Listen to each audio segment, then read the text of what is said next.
bamama bakoja bajaja bakazwa tewali bagaye bukoja tewavayo muto bukoja aberayo bamama na bakoja ne baganda bange babera yande baganda bange banange kitalo nnyo kitalo ddala nze nabadde siriiwo nabadde eyo mu Amerika nga ndi mu kwewangulira zawaadi tuli mu kuvimba ne baswaziniga wani tulina paapa kojja simu kasa we yankubidde essimu nampa amawulire ag'ekikangabwa n'antegeeza nti kojja posa bamukubye amasasi agamwatiddewo kwekubirira ndabe nga ntuuka basebo ne bannyabo newankubadde nzijidde matayi naye nze wano size nga mukulembeze wabula wano ndi waka kojja ono kati omugenzi kojja posa abadde close nnyo ne family yaffe. In fact ffe abaana ba Nalunkuma tubadde tumuyitanga kojja transa kuba kojja ono family yaffe yagiyingiza nnyo mu bizinesi nga tandikira ku mukulu wange Nyanzi mu kutunda n'okusuubula ebyamasannyalaze bwetyo bwe twakonnekitinga oluvannyuma n'afuuka omukulu w'ekika n'afuuka Luuma naye nga ali close kojja abadde ayagala nnyo si kika kye kyokka naye n'ayina akakwate ku kika kye. Basebo ne bannyabo nze ndi mwana wa Margaret Nalunkuma ye muwala wa Mulodokayi Kiyingi yabeerange Kamwokya jjajjanga oyo Mulodokayi Kiyingi yali close nnyo ne kitaawe w'omugenzi kati. In fact jjajja Kiyingi ye yali Katikkiro wa Namusota. Jjajja Kiyingi yali Katikkiro wa kitaawe w'omugenzi eyitibwanga Israeli Bosa. Yali Namusota ono kojja Bosa kati omugenzi gwasikidde. Jjajjange Kiyingi azaala maama yali Katikkiro we. Era n'omugenzi lwali obwa Namusota jjajjange Kambe ye yamusumikira obwa Namusota. Jjajjange Kambe ne jjajja Kiyingi be basaawo okusaabala ku bijja bya Kambe. So wano ndi mujjwa era munkwate bulungi.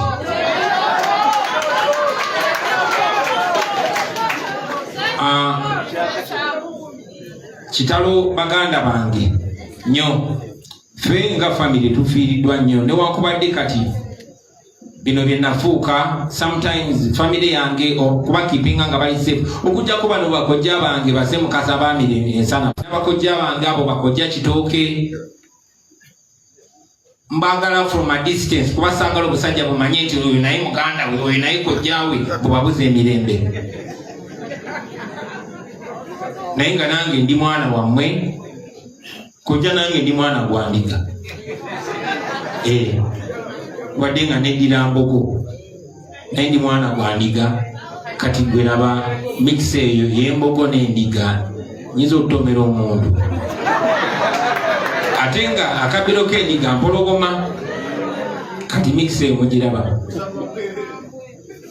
Bannange kitalo nnyo kojja Bosa simulabyeko kojja Bosa mulwadde kojjange Bosa oyo yakulira omutuba gwa Kambe ensasa mu Mawokota.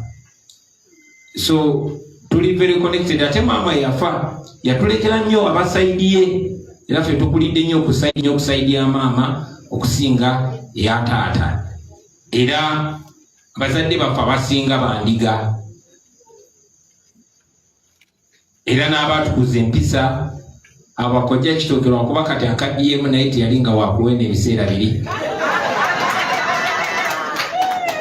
Kitalo nnyo kitalo ddala okufiirwako omukadde waffe ono naye tekikyewuunyisa muntu yenna okuwulira nti gundi bamutemudde yensi gye tutambulira mu baganda bange. Era ffe yensonga lwaki twewaayo tukomye bino ebintu bwe biti, kubanga wadde tuli naye abalina emundu tubamanye. Wadde abatemu abamu babula ni waliwo ne batemula abantu baffe ng'ensi eraba. Zebula Ssenyange bamutta ng'ensi eraba, era n'abamutta tubamanyi. So ebyo tugezaako okukomya baganda bange, ate tuzze tubagamba nti tewali muntu yenna ali safe. Nze byogera kubanga anytime bayinza okubagamba mutabani wammwe ne bamutemudde, naye nga tumanyi abagala otutemula. Nze mmanyi abatemu bakulemberwa Museveni abati amujaga kumwana yabyogedde, era ng'oggyeko ku mulundi guno we baasagidde mu musaayi gutasagirwako, ne babaddenga babulanga bwe batyo. Katusuubire n'abo be bakutte tebafiire mu kkomera oba mu ddwaliro ne batugamba nti naye yafudde. Tewabeerangawo lipooti n'emu ku muntu gwe batemudde, tekibeerangawo.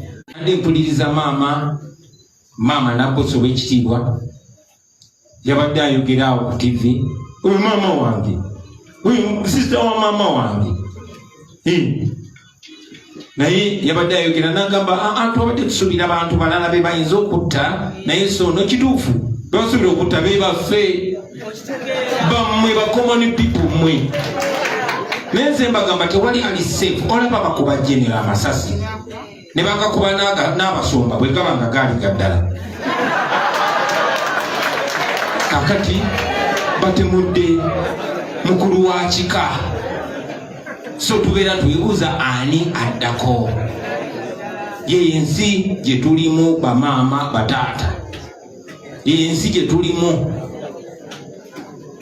So bwetugezaako okukomya bino ebintu tuba tetubikomya mu bubi, nedda. Ate tetuba bakozi ba fujjo. Zabendiga mwe mwankuza abaana bafujjo, mutukuza mpisa. Era ne bino byenjogera nabijjamu mwe mwanzala mwe mwanyusa, ze naye nkabandiga.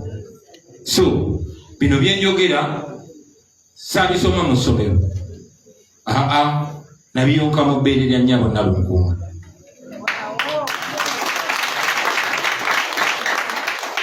So mbanjagala nnyo tusigale nga twefumiitiriza.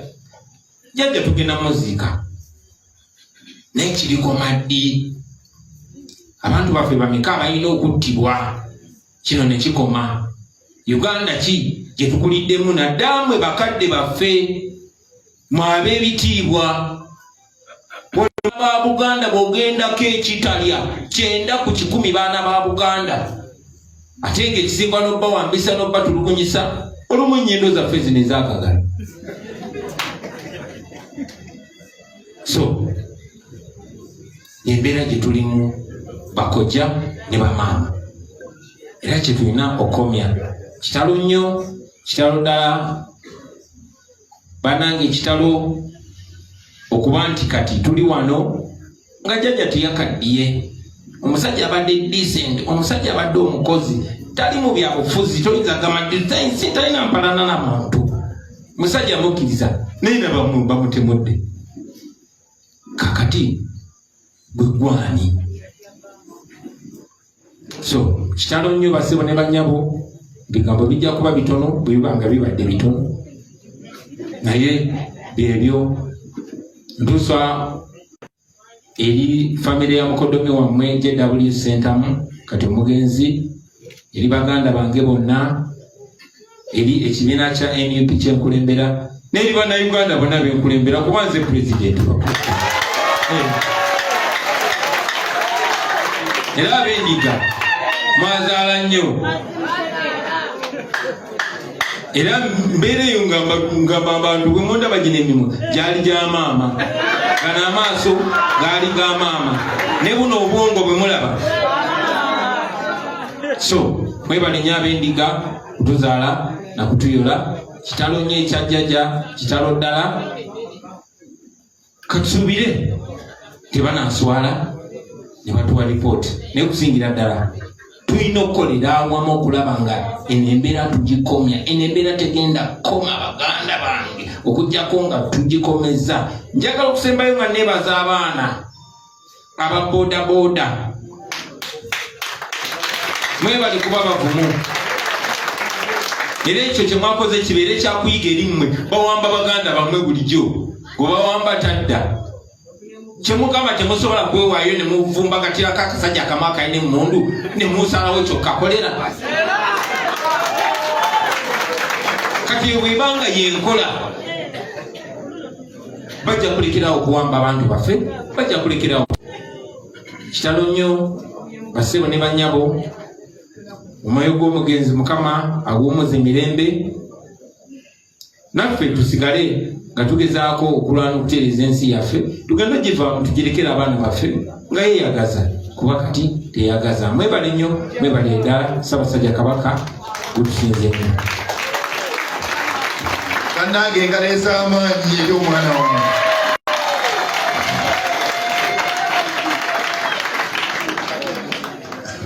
Omukulu abadde ayogera meeya w'ekitundu kino n'atuuka. So President Meya tubeera naye almost every day. Ajja n'atukumaakuma era n'essaawa zino waali. Banyabo ne bassebo nja kubeebaza okuwuliriza omwana wammwe. Mwebale nnyo, mwebalire ddala. Omukama abeere nammwe.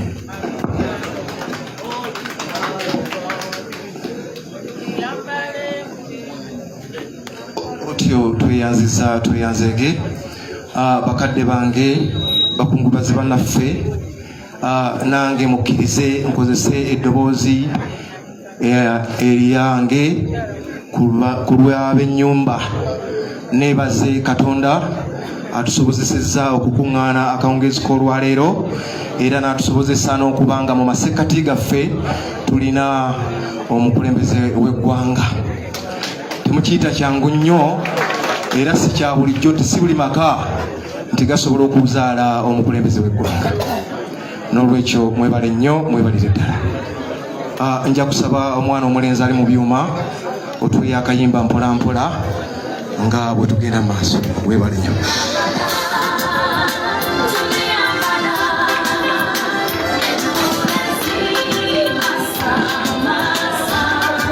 Honorable Semaganda Ronald tubadde naye tusenze nnyo okulaba. Mr. Nabulabye twebale nnyo ddala. Isaibu Wasumanga twebale nnyo ddala. Okunyumiza ensawo zammwe.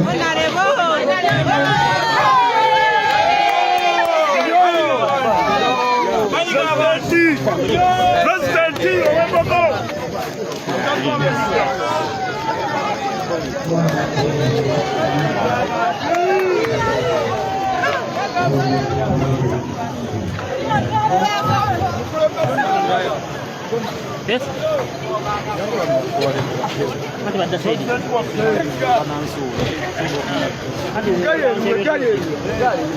Gari